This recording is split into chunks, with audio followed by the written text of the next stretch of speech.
le syndrome qui allait gâcher ma scolarité, ou plutôt la loi de Parkinson. Qu'est-ce que c'est que la loi de Parkinson? Ça explique tout simplement le travail s'étend de manière à occuper tout le temps disponible pour le réaliser. En d'autres termes, plus tu vas avoir du temps pour faire quelque chose, plus tu vas allonger cette tâche. Que ce soit par procrastination ou que ce soit par surcomplexification de cette tâche. Je vais prendre un exemple concret qui concerne beaucoup d'étudiants. Quand on doit rédiger un mémoire, on le sait dès le début de l'année qu'on doit rédiger un mémoire généralement. Donc on a environ 6 à 9 mois pour faire un mémoire. Très souvent, on va attendre les derniers mois ou parfois les dernières semaines pour réaliser ce mémoire. Pourquoi? Parce qu'on dit qu'on a le temps de le faire et donc il n'y a pas une urgence à se pencher tout de suite sur le sujet. La loi de Parkinson, elle a été formulée en 1955 par Cyril Parkinson qui avait observé dans les administrations que le nombre de fonctionnaires augmentait sans que le nombre ou plutôt la quantité de travail augmente réellement au sein des entreprises. Parkinson avait donc remarqué qu'en fonction du temps accordé pour réaliser une tâche, celle-ci était parfois divisée en sous-tâches secondaires ou pouvait être parfois complexifiée de manière à l'étaler sur tout le temps qui était disponible. Et pour les étudiants, c'est un phénomène qui va être énormément présent, que ce soit pour la rédaction d'un mémoire, que ce soit pour réviser des partiels. C'est un phénomène qui va être énormément présent chez les étudiants et qui est même parfois appelé le syndrome de l'étudiant. Donc dans cette vidéo, je vais te donner quelques conseils pour lutter contre ce syndrome. Le premier conseil, c'est de trouver la source de ce syndrome de l'étudiant ou de cette loi de Parkinson. C'est-à-dire que quand tu repousses une tâche en tant qu'étudiant, demande-toi toujours qu'est-ce que tu vas faire lorsque tu ne réalises pas ta tâche ou ton obligation en tant qu'étudiant. Est-ce que tu ne le fais pas parce que tu travailles et donc tu n'as pas assez de temps? Est-ce que tu repousses une tâche parce que tu as du mal à comprendre les consignes? Est-ce que tu repousses une tâche parce que tu es souvent sur ton téléphone, tu scrolles sur les réseaux sociaux et du coup tu as du mal à te concentrer sur tes cours? Est-ce que tu repousses cette tâche par flemme et donc tu trouves n'importe quelle astuce pour pas la réaliser?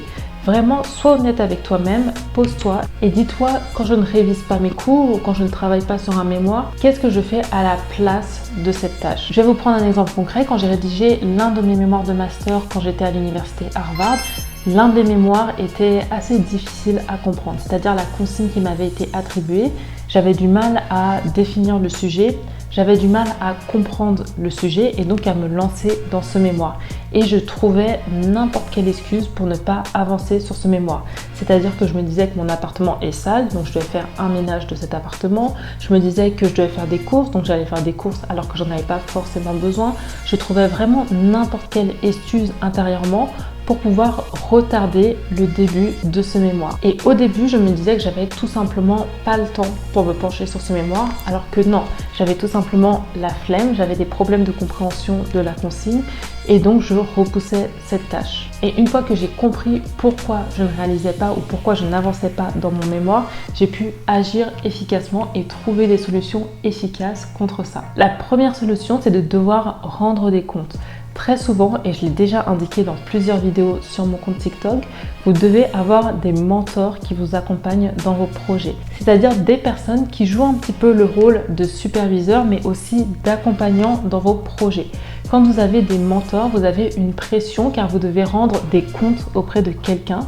Et moi, c'est quelque chose qui m'aide beaucoup d'avoir à chaque fois un mentor qui m'accompagne dans mes projets, à qui je dois rendre des comptes. Et donc, ça va me mettre une petite pression pour avancer dans mes projets. Pour ce mémoire de master, j'ai tout simplement demandé à des amis de relire ce mémoire, de m'accompagner dans la rédaction de ce mémoire. Et donc, j'avais toujours des réunions Zoom avec ces amis pour leur dire qu'est-ce que j'avais fait, qu'est-ce que j'avais pas fait, etc. Et ça m'a mis une pression auprès de ces amis car déjà, eux, ils avaient terminé leur mémoire. Et aussi, j'avais envie de leur montrer que moi aussi, j'étais capable de faire un mémoire qui était aussi bien que le leur. Donc, avoir des mentors qui m'accompagnent dans la rédaction de ce mémoire m'a beaucoup aidé.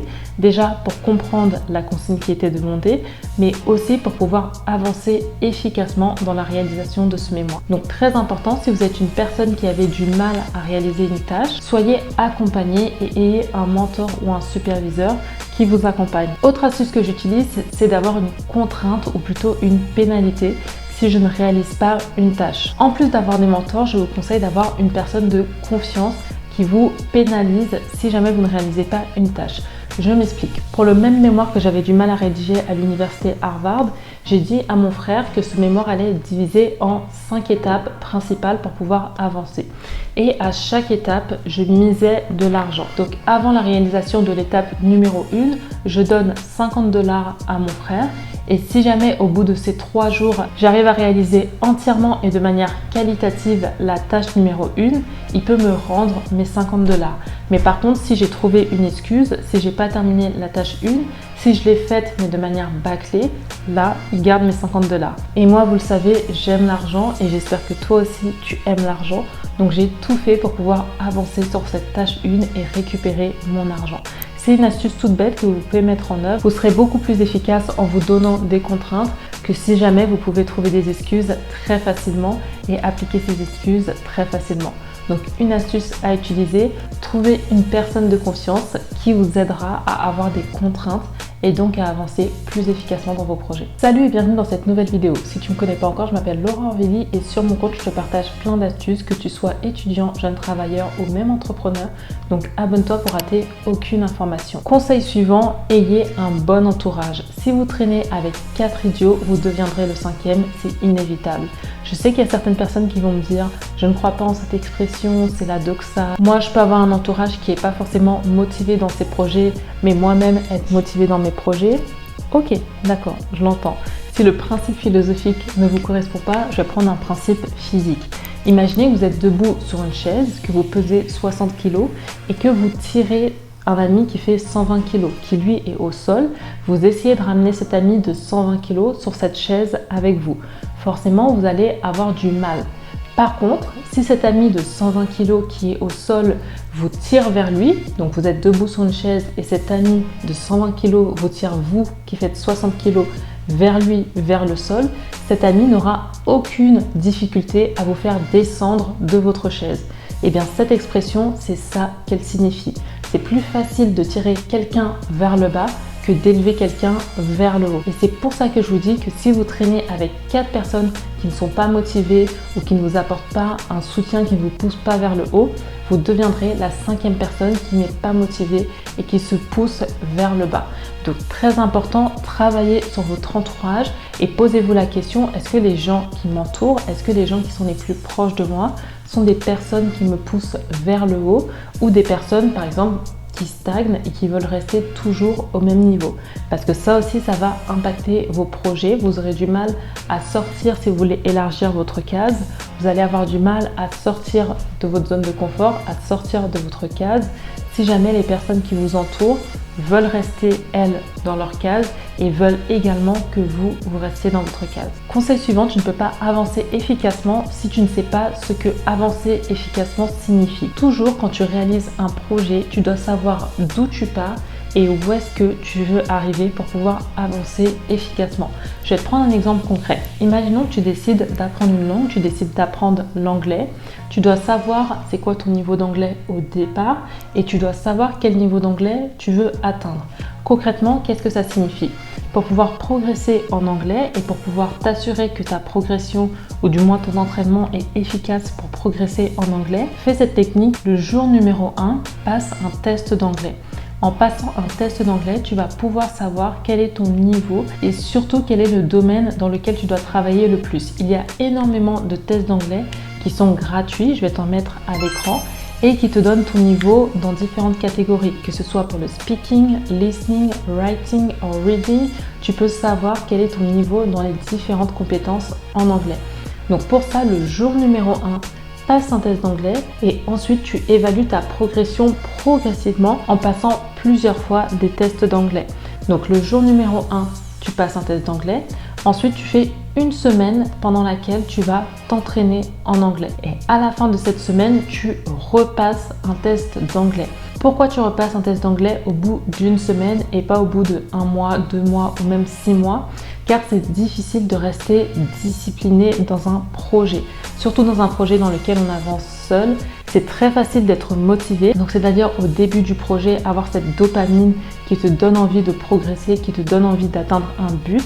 Mais avec le temps, la dopamine ne va pas durer. Donc cette dopamine que tu avais pour le jour 1, elle sera moins présente pour le jour 2, pour le jour 3 et peut-être qu'au jour 4, elle aura complètement disparu et que tu n'auras pas cette dopamine pour réaliser ton projet. Donc ce que tu fais, c'est très simple. Un test d'anglais le jour 1, tu fais une semaine d'entraînement, tu repasses un test d'anglais à une semaine. Ensuite, tu fais 2 semaines d'entraînement et tu repasses un test d'anglais à 2 semaines. Ensuite, tu fais 1 mois d'entraînement et tu repasses un test d'anglais à 1 mois d'entraînement.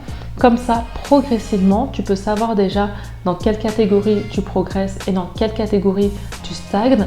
Et également rester motivé car en voyant à chaque fois ton score qui évolue, tu vas pouvoir concrètement mesurer l'impact de ton entraînement.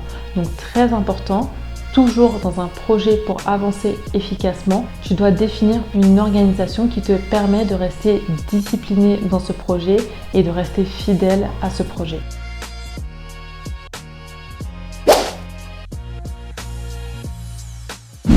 La loi de Parkinson stipule qu'une tâche va être étendue. Je sais pas comment le finir. Bonjour.